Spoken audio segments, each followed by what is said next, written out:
বিদায়ের সময় তো হয়ে আসলো। কে গণ অধিকার পরিষদের নেতা নুরুল হক নূর দাওয়াত দেওয়ার অ্যাপ্রোচ নিয়ে প্রশ্ন তুলেছেন, দৃষ্টিভঙ্গি নিয়ে প্রশ্ন তুলেছেন যে হোয়াটসঅ্যাপে দাওয়াত দেওয়া হয়েছে, খসড়া হোয়াটসঅ্যাপে পাঠানো হয়েছে, স্বল্প নোটিশ। এই বিষয়গুলো নিয়ে আপনার কাছে একটু জানতে চাই যে আসলে রাজনৈতিক দলগুলোর প্রতি এই সরকারের দৃষ্টিভঙ্গি বদলে গেছে কিনা। আমি এটা কথা বলি, জিনিসটা হচ্ছে কি, আসলে আমার কাছে মনে হয় কাজকর্মের দিক দিয়ে এই গভর্নমেন্ট একটা নন সিরিয়াস টাইপের গভর্নমেন্ট। তারা কোনো ব্যাপারই সিরিয়াস না। একটা সাময়িক দায়িত্ব পেয়েছে, আসলো যাইলো, কয়দিন থাকলো চলে গেল, এই ধরনের একটা নন সিরিয়াস টাইপের অ্যাটিটিউড আমি তাদের মধ্যে অনেক জায়গায় দেখেছি। আমি আপনাকে এক্সাম্পল দিয়ে বলি, এই ঘটনাটা নিয়েই বলি। তারা এই আলোচনাটা ঘোষণাপত্র করার প্রয়োজনীয়তাটা অনুভব করলো কেন? প্রথমত সরকার তো করছে এটা, উদ্যোগটা তো নিয়েছে সরকার। জুনায়েদ সাকিব ভাই তো উদ্যোগ নেয় নাই, সরকার উদ্যোগ নিয়েছে। উদ্যোগ নিয়ে তারা বলেছে যে আপনাদের সঙ্গে মিলেমিশে আমরা একটা জাতীয় ঐক্যের ভিত্তিতে একটা প্রোক্লেমেশন বলেন, ডিক্লারেশন বলেন, ঘোষণাপত্র বলেন, যেভাবে বলেন করব। আচ্ছা, এটা উদ্যোগটা কাদের? প্রথমত এটা দাবিটা ছিল কাদের? দুইটা সংগঠনের, সিম্পল দুইটা সংগঠনের। একটা হলো বৈষম্য বিরোধী ছাত্র আন্দোলন, এক হলো জাতীয় নাগরিক কমিটি। এরা চেয়েছিল এরকম একটা করতে হবে, এবং এটা করার কথা বলে তারা নিজেরাই এটা ঘোষণার একটা উদ্যোগ নিয়েছিল 31শে ডিসেম্বর। সেটা থামানোর জন্য এরা বললো যে না ঠিক আছে 30 তারিখে তৈরি করে, প্রথম বললো এর সঙ্গে আমরা নাই, পরে দেখলো যে এটা গন্ডগোল হতে পারে, ঠিক আছে এটা থামাই কোনোভাবে। তো থামাই বলে আমরাই দিব। আমরা কিভাবে দিব তা বলছে যে ঐক্যমতের, জাতীয় ঐক্যমতের ভিত্তিতে আমরা একটা দিব। তার মানে কি জাতীয় ঐক্যমত বলতে কি? পলিটিক্যাল পার্টিগুলো একত্র করবেন। আচ্ছা, ছাত্ররা পরের দিন তাদের প্রোগ্রামটা কমিটিতে চেঞ্জ করলো, চেঞ্জ করে তারা আর ঘোষণা করলো না, তারা অন্য কিছু করলো, তাই না? ফাইন। তখন তারা কি ঘোষণা করলো? একটা আলটিমেটাম দিল, কবে? 15 জানুয়ারির মধ্যে করতে হবে। ঠিক আছে, এই যে আলটিমেটামটা দিল, এই আলটিমেটামটা কি সরকার সিরিয়াসলি নিয়েছিল? না, নেয় নাই। যে সিরিয়াসলি নিত তারা ওই দিন থেকে উদ্যোগ নিত। তারা উদ্যোগটা নিল কবে? আলটিমেটামের পরের দিন। আলটিমেটাম পার করার পরের দিন সরকার বলতে চাইলো যে আমি তোমাদের কথা কোনো গুরুত্ব দেই না। এই ছাত্ররা নাগরিক কমিটি বোঝে কিনা আমি জানি না, তারা হয়তো বোঝে, হয়তো বোঝে না, হয়তো বেশি জ্ঞানী, বলতে পারবো না। কিন্তু সরকার স্পষ্টতই বলে দিল যে আমি তোমাদেরকে কথার কোনো গুরুত্ব দেই না। তোমরা যেই দিন আলটিমেটাম দিয়েছ সেই দিন পর্যন্ত এটা নিয়ে আমি চিন্তাই করিনি, সেদিন পর্যন্ত এটা নিয়ে আমি ভাবিই নাই। তার পরের দিন আমি সবাইকে ডেকেছি, এবং সবাইকে যে ডেকেছে সে ডাকাটাও ডাকার মতো ডাকা না, সেটা হলো ছেলে খেলার মতো ডাকা, মানে হোয়াটসঅ্যাপে মেসেজ দিয়ে জানানো। যেটা আমি দেখলাম অন্তত সিপিবির পক্ষ থেকে দেখলাম, তারা তো যাই নাই, তারা তো এই কথাই বলছে হোয়াটসঅ্যাপ মেসেজ দেওয়া, তাও এটা কোনো নাই, মানে কে মেসেজ দিয়েছে তাও তারা বুঝতে পারছে না।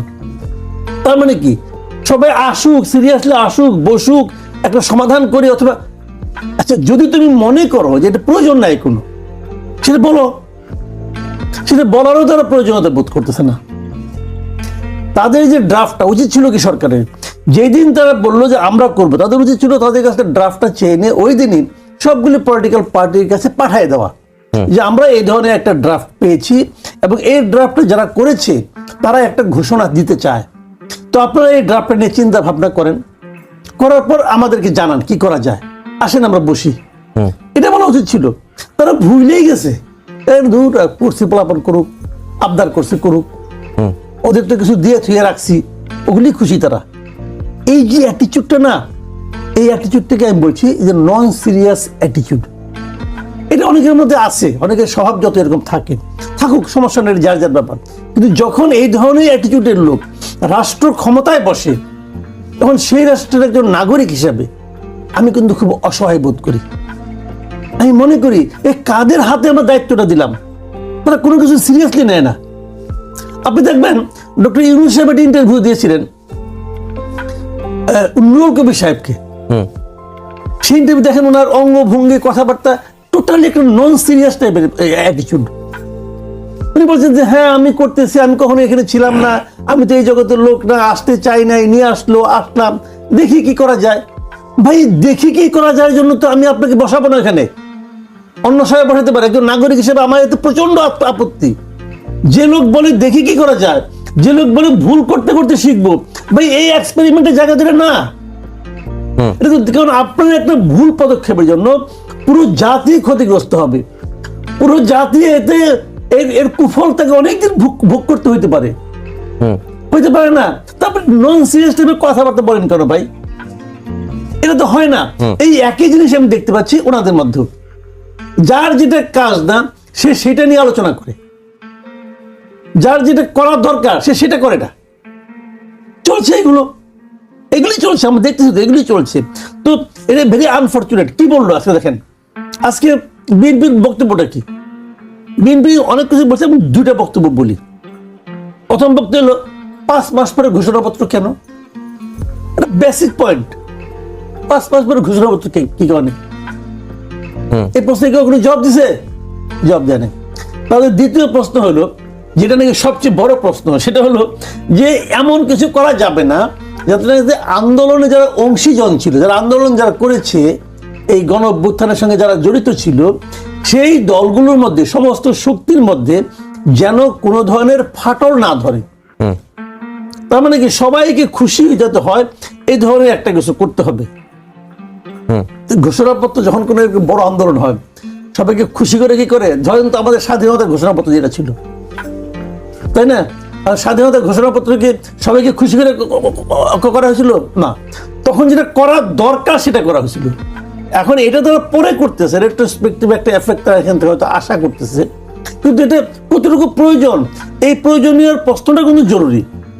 এই প্রশ্নগুলো উত্তর আসবে। আমার মনে হয় না যে এখান থেকে আসলে কিছু আউটকাম হবে। প্রোক্লেমেশন, ডিক্লারেশন, ঘোষণাপত্র যাই বলি, এই ইস্যুতে বিভক্তি কি কাটবে না? এটা শুনেন বলে 5 মাস পরে এসে যদি আপনি করতে চান, বিভক্তি বাড়বে। বিভক্তি কাটার কোনো ওয়ে নাই ভাই।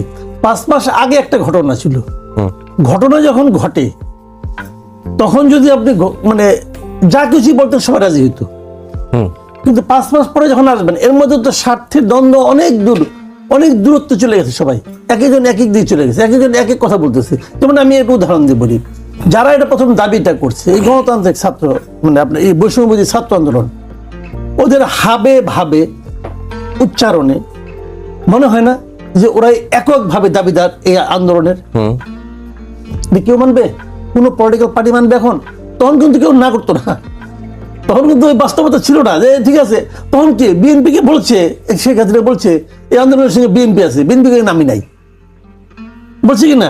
বলছে। কিন্তু জামাত কি বলছে, এর সঙ্গে জামাত শিবির আছে, জামাত শিবির কি বলছে না আমরা নাই, বলছে তো ভাই। এখন যদি বলেন যে জামাত শিবির ছিল না আন্দোলনে, স্বীকার করবে না।